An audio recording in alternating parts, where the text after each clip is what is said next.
distinguished chairman of my foundation board of trustees, Professor Frank, thank you for having me. My dear sister, Senator Dr. Rasha Kelej, CEO of my foundation, my dear sisters, fellow First Ladies of Africa, good morning. When the world gathers beyond speeches to search its conscience, this is one of those moments. We were supposed to meet in Dubai. Then the conflict disrupted our plans. We regrouped and prepared to meet in India. Yet once again, circumstances beyond our control intervened. This time, it was not the sound of bombs, but a warning of disease. How humbling it is that within a matter of months, we have been reminded by two powerful realities: the fragility of peace and the fragility of health. One crisis emerged from conflict, the other from disease, yet both carried the same message: that our world is more interconnected than we often admit, and that no nation, no family, and no child is truly insulated from the suffering of another. I said this morning, not from theory, but from personal reflection. I was in Dubai on February 28th of this year when the skies around the region grew dark with fear, when bombs began falling not far from where I was staying. From my hotel room, the distant sounds of destruction became painfully real. And in that moment, I was no longer thinking as a first lady attending an official international duty. I was thinking as a mother. I thought about children sleeping through explosions, families running before knowing where safety lay, and how quickly buildings collapse. But even more tragically, how quickly compassion can collapse when power loses its conscience. And I remembered praying quietly that night, Lord, let leaders remember that every bomb falls on somebody's child. While nations invest billions in war, our generation still struggles to find that peace. While disease continues to expose the weakness in our health systems, mothers are still carrying babies across deserts and villages searching for medicine, dignity, and hope. And while the powerful debate territory and strategy, it is women and children who continue to bear the consequences.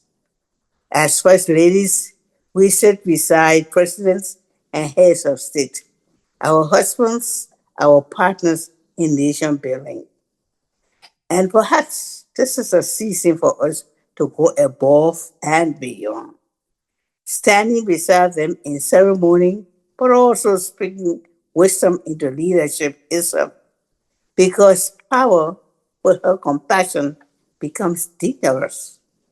Development without humanity becomes hollow, and leadership without conscience becomes destruction dressed in protocol. Sometimes, after the cameras are gone and the meetings are over, nations are still shaped by the conversations held quietly at home, by the wisdom shaped in bed before sleep, by the courage of a wife who reminds a leader that every decision affects families, children, and generations yet unborn. So this morning, my dear sisters, perhaps our assignment is greater than advocacy alone. Perhaps Africa and the world need first leaders who can whisper conscience into power. As an African proverb says, and I quote, when there is no enemy within, the enemies outside cannot hurt you. And good. And I say today, If our generation does not heal its heart, no technology will save its future. Yet, even in a troubled world, we gather here virtually because hope still lives.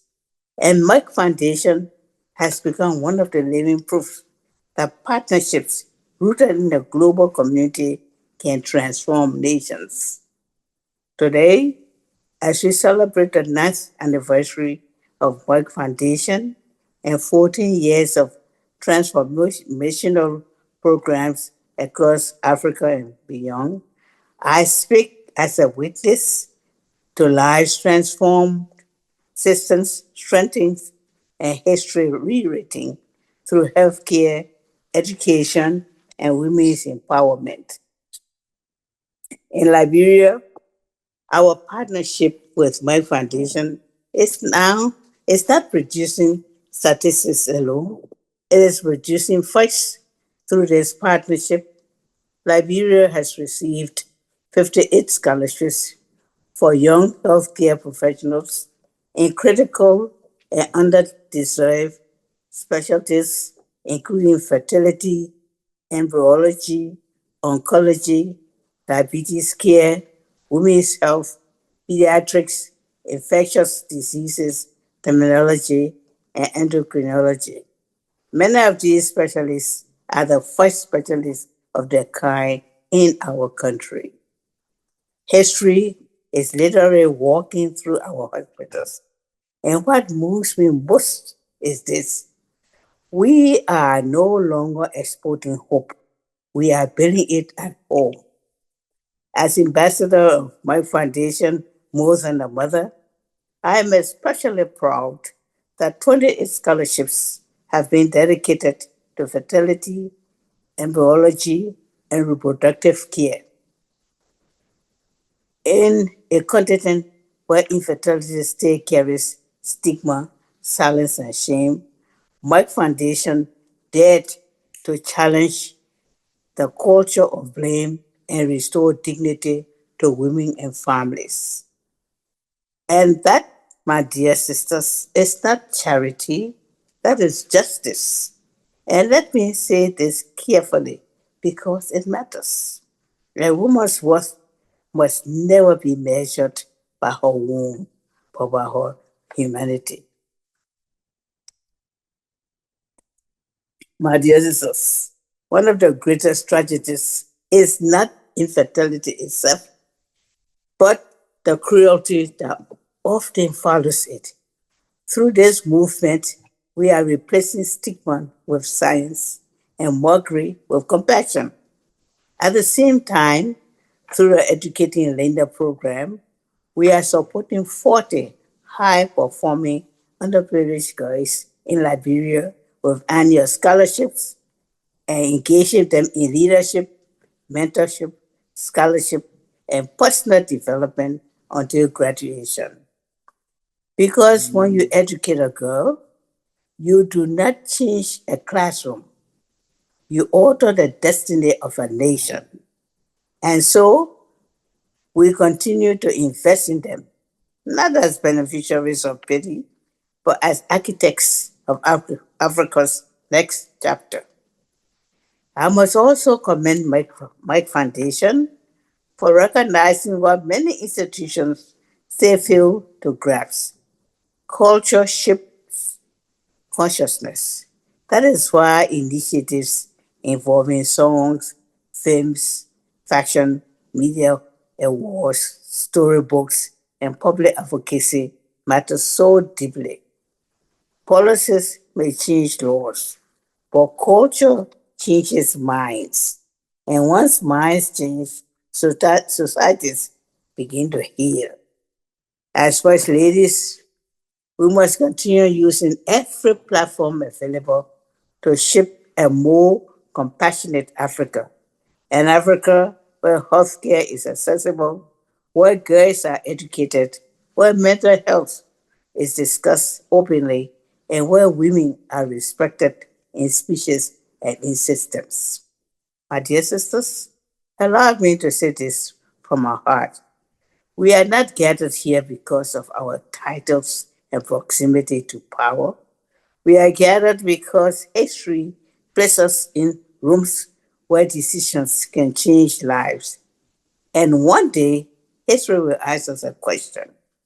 When Africa's women needed voices, did we speak?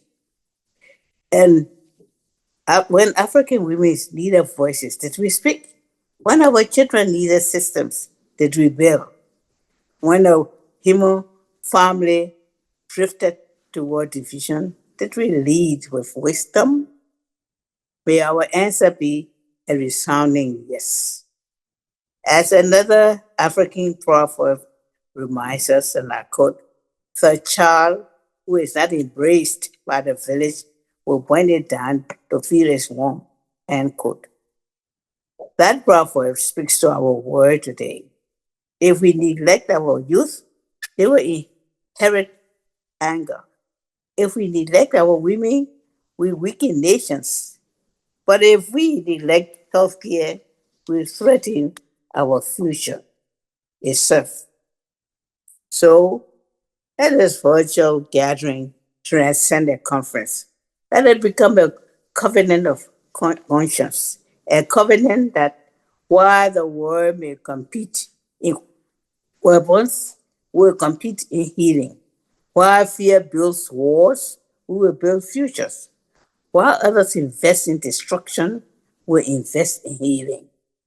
And so, on behalf of the Republic of Liberia and the President, His Excellency Joseph Jomapo Garcia, my beloved husband, I extend my deepest appreciation to Professor Frank Stankenberg, Harvard Kemp, Senator Dr. Rasha Kelej, and the entire Merck Foundation family for believing in Africa, investing in our people, and helping us transform lives across our continent.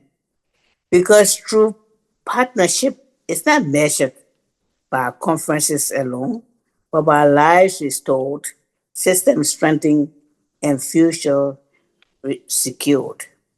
My dear sisters, history has placed us in a sacred position. We are wives to presidents, but we are also mothers to nations. And mothers understand something the world often forgets. No child is born hating another child. No mother carries a baby for 9 months praying for war. That is why we must continue to speak like life into leadership. We must continue to remind power that its highest purpose is not dominance but dignity. This morning, I leave this gathering with one conviction. The future of humanity will not ultimately be decided by those who build the biggest armies, but by those who build the strongest systems of compassion. And when the history of this generation is written, may it never be said that Africa's first ladies stood silently while the world trembled. May it be said that we stood up, we spoke out, we protected women, educated girls, strengthened healthcare systems, and reminded our generation that peace is still possible. So let the world hear us this morning from Voice of Global, from villages to parliaments, from hospitals to presidential palaces. Our shared future is still worth fighting for. Women are still worth investing in. And from this gathering, let it remember that while others prepared for war, Africa's women prepared for healing. Thank you. God bless Merck Foundation. May God bless the women and children of the world. And may God give wisdom to leaders before another mother must cry over another child lost to war. Thank you. Thank you. Thank you very much, Your Excellency. It's great to hear from you. And yes, I remember in February when we talked during this situation. And you are right, we're taking safety and health for granted until we see otherwise. And I hope in both occasions we made the right decision, or the decision being made for us was right. And I hope in 1st of December we can meet in person and celebrate our 10th anniversary together. We will celebrate for the whole year. 10th anniversary from December 2026 until December 2020, sorry, 2026 until December 2027. So, and I hope it will be safe to all of us meet again.